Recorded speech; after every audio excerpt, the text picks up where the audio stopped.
করি, নামের ডালি মাথায় করি, কলিজীবের পায়ে ধরি, ঝরায় নয়নের বাড়ি।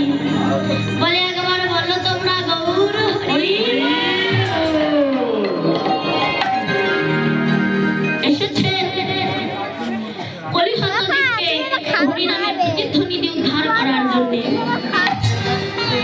অদ্বৈত আচার্যের আকুল আহ্বানে বহুদিন ধরে তুলসী পাতা গঙ্গার জলে ভাসানোর ফলে মায়ার তাকে হাবুডুবু খাওয়া কলির জীবকে উদ্ধার করার জন্য গৌর হয়ে শ্রীধাম নবদ্বীপ ধামে তিনি এসেছেন।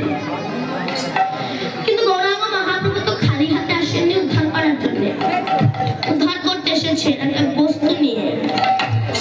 সেই বস্তুটা কি বা জিনিসটা কি? নাম নিয়ে এসেছেন উদ্ধার করার জন্য। কোন নাম? না যে নাম কখনো কোনো সময় কোনোদিনও অর্পিত হয়নি।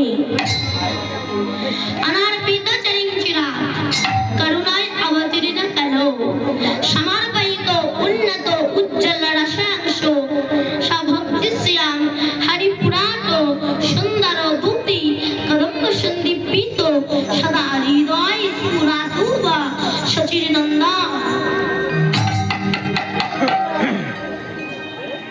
যে নাম কখনো কোনো সময় কোনোদিন অর্পিত হয়নি, সেই নামের ডালি মাথায় করে নিয়ে গৌর হয়ে শ্রীধাম নবদ্বীপ ধামে এসেছে।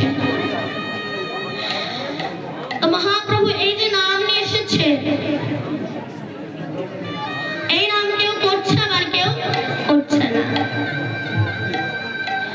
তো মহাজন বলছে